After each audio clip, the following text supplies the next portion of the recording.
আসসালামু আলাইকুম ভিউয়ার্স, চলে আসলাম এফডি কিচেন থেকে আবারও নতুন একটা ভিডিওতে আমন্ত্রণ জানাতে। আজকে আমি হাজির হয়েছি আপনাদের মাঝে, তা হলো কাঁঠাল দিয়ে কিভাবে পিঠা খাই সেই রেসিপিটা আপনাদের সঙ্গে শেয়ার করার জন্য। আশা করি অনেক ভালো লাগবে, কোথাও যাবেন না, সাথে থাকুন। আমি 3টা পদ্ধতিতে কাঁঠালের পিঠা বানিয়ে দেখাবো। আপনাদের যেটা ভালো লাগবে সেটা বানিয়ে খেয়ে আমাকে কমেন্ট বক্সে কমেন্ট করবেন, আমি উত্তর দেবো ইনশাল্লাহ। চলুন তাহলে শুরু করা যাক কাঁঠালের পিঠা।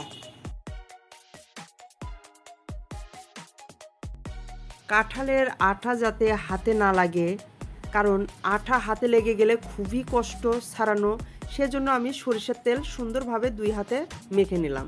দেখুন, একটুও কাঁঠালের আঠা আর হাতে লাগবে না। তো দেখুন, আমার হাতে ময়লা ভরে গেছে, সেগুলো আমি পরিষ্কার পানিতে আবার ধুয়ে নিলাম।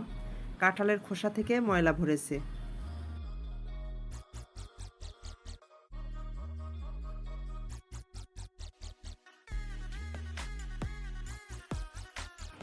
একদম গাছ থেকে কেটে আনা কাঁঠালটা। এখন আমি পানি দিয়ে এভাবে ময়লাগুলো ধুয়ে নেব। সরিষার তেল এভাবে নিয়ে এখন কাঁঠাল আমরা রোয়া তুলতে পারবো, আর হাতে কোনো ময়লা ভরবে না।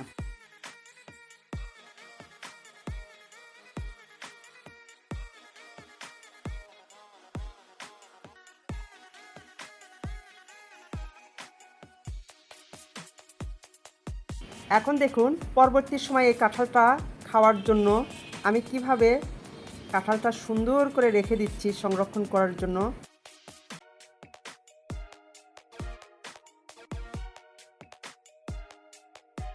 কাঁঠাল একবার খেয়ে বেঁচে যাওয়ার পর এগুলো এখন আমি সংরক্ষণ করব এভাবে।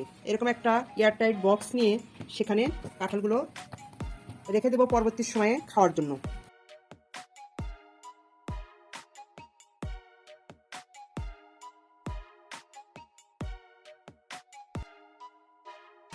কাঁঠাল খেয়ে বেঁচে গেছে, এত কাঁঠাল খাওয়া যাবে না আর নষ্টও করা যাবে না, সেজন্য আমি কাঁঠালের বিচিগুলো এভাবে বের করে নিচ্ছি কাঁঠালের পিঠা বানাবো বলে।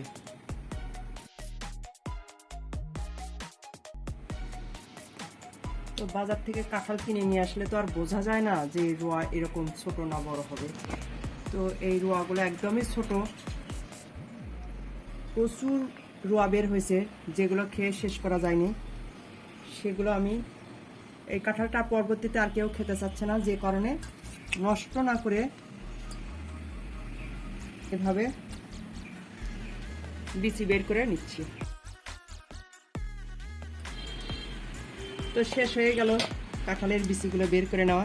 এবার পালা হচ্ছে রস বের করা। আপনারা চাইলে হাত দিয়েও রস করে নিতে পারেন, আবার ব্লেন্ডারও করে নিতে পারেন। ব্লেন্ডার করলে ভালো হয়, খুব তাড়াতাড়ি সুন্দরভাবে রস বের হয়, সেজন্য আমি ব্লেন্ডারে রস করে ফিরছি। তো দেখুন, কাঁঠাল এত সুন্দর ব্লেন্ডার হয়ে গেছে। আমি কিন্তু সামান্য পরিমাণ পানি দিয়েছিলাম। পানি দিলে কি হয়, একদম পুরোটাই এরকম মোলায়েম হয়ে যায় একদম। তো আমি 1.5 কাপের মতো কাঁঠালের রস দিয়ে দিলাম। তো কাঁঠালের রসের ভিতরে আমি দিয়ে দিলাম চিনি। কাঁঠালটা অনেক মিষ্টি, যে কারণে আমি 1 কাপ চিনি দিয়েছি। দিব সামান্য পরিমাণ লবণ, আর গরুর দুধ জাল করে আমি ঠান্ডা করে নিয়েছি, সে দুধটা ঢেলে দিলাম। এর ভিতরে কিন্তু আমি পানি ব্যবহার করছি না। এখন এই 3টি উপকরণ আমি ভালোভাবে মিশিয়ে নেব।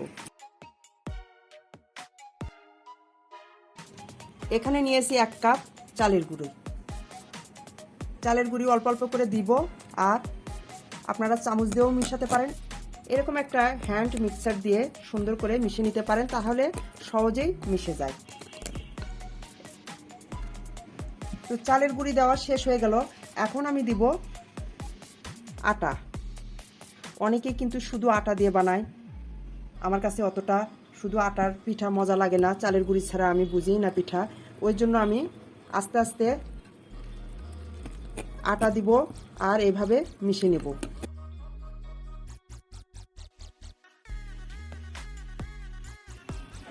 আমি ভালোভাবে মিশিয়ে নিয়েছি, প্রায় 6-7 মিনিট এটা দিয়ে ভালো করে মিশিয়ে নিলাম। এখন আমি আপনাদেরকে দেখাচ্ছি ব্যাটারটা কেমন হবে। এই যে দেখুন, এইরকম হবে পাতলা।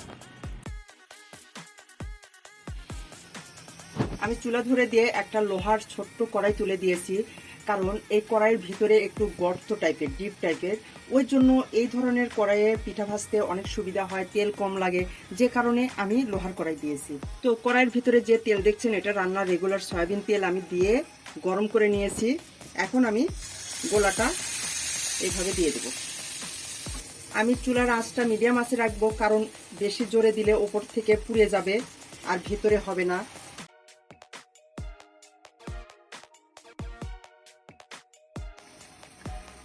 পিঠাটার এক পাশে হয়ে গেছে, আমি এখন অপর পাশে হওয়ার জন্য এভাবে উল্টিয়ে দেব। দেখুন পিঠাটা ফুলে উঠেছে সুন্দর, ভিতরে এতটাই নরম হয় আর উপরে মুসমুস করে খেতে। তো আবার আমি এই পাশটা উল্টিয়ে দেব, যাতে ভিতরটা সুন্দরভাবে হয় আর উপরে ব্রাউন কালার চলে আসবে।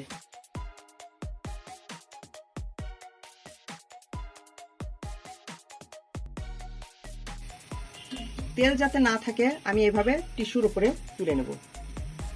পিঠাটা তুলে নেওয়ার পর 2-3 সেকেন্ড আমি অপেক্ষা করব, তেলটা পুনরায় যেন আবার ভালোভাবে গরম হয়। তারপরে আমি আরেকটা পিঠা দিয়ে দেব।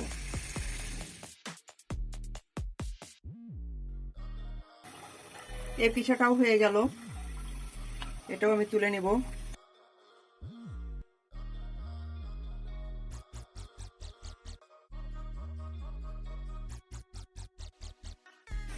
এরকম আস্তে আস্তে চাপ দিলে ভিতরে যে কাঁচা ময়দা থাকে সেটাও সিদ্ধ হয়ে যায়।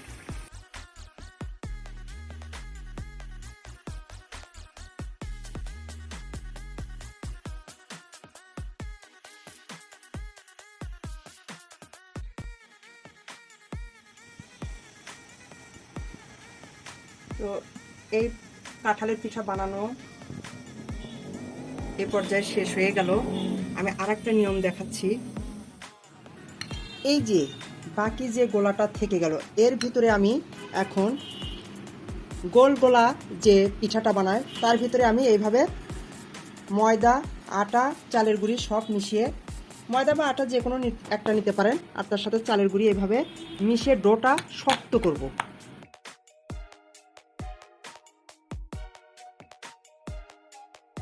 তো একটা গোলা দিয়েই কিন্তু আমরা 2 রকমের পিঠা অলরেডি বানাতে পারছি।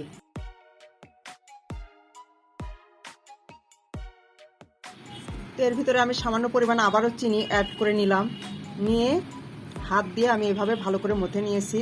এখন গোল গোল করে একটা পিঠেগুলো আকৃতি দেব।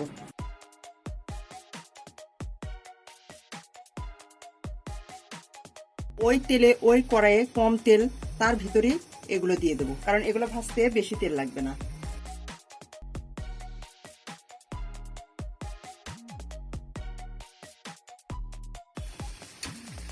তো পিঠেগুলো এইভাবে 2 বার উল্টে দিয়ে 2 পাশে সুন্দর করে ভেজে নিয়েছি। সেই আগের পিঠার মতোই আমরা এটা কালার নিয়ে আসবো। চাইলে কিন্তু এই দ্বিতীয় পদ্ধতিতেও কাঁঠালের পিঠা বানাতে পারেন, ওটা একটু সময় লাগে, বেশি সময় লাগে, আর এটা একসঙ্গে কয়েকটা পিঠা বানানো যায়। এখন আমি তুলে নেব।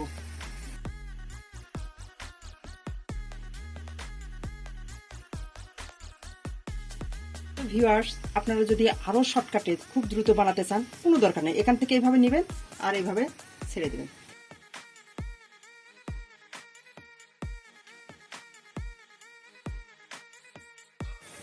তো এক পিঠার এক পাশটা হয়ে গেছে, যেহেতু এটা পরিমাণে বেশি, বড় কিছু দিয়ে নাড়াচাড়া করা যাবে না, আমি এই জন্য একটা কাঁটা চামচের সাহায্যে উল্টে দিচ্ছি।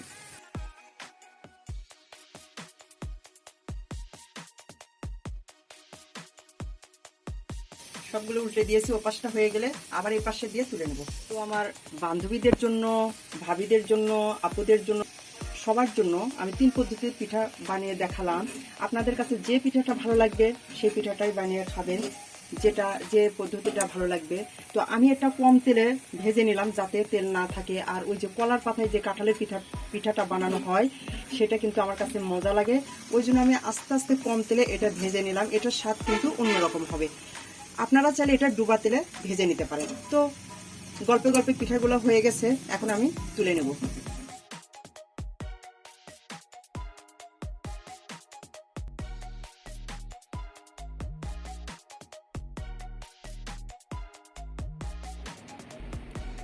তো আপনাদেরকে দেখাই কতটা সুন্দর হয়েছে, ভিতরেও সুন্দর হয়েছে আর ওপরেটা এই যে অনেক নরম, অনেকটা কেকের মতো।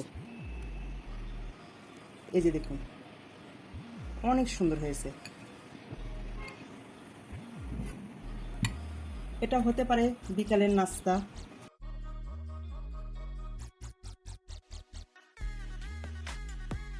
তো বন্ধুরা, আমার আজকের এই ভিডিওটা যদি আপনাদের কাছে ভালো লেগে থাকে তাহলে অবশ্যই বন্ধু ফ্যামিলিদের সঙ্গে শেয়ার করবেন, চ্যানেলটা সাবস্ক্রাইব করবেন, পেজে ফলো দিয়ে আমার সাথে থাকুন, এই অনুরোধ রইল। আপনাদের জন্য দোয়া করি সব সময়, আপনারা আমার জন্য দোয়া করবেন। আজকে এই ভিডিও থেকে বিদায় নিচ্ছি, আবারও নতুন কোনো ভিডিও নিয়ে আপনাদের মাঝে হাজির হয়ে যাব। ততক্ষণ পর্যন্ত আপনারা ভালো থাকুন, সুস্থ থাকুন। আসসালামু আলাইকুম।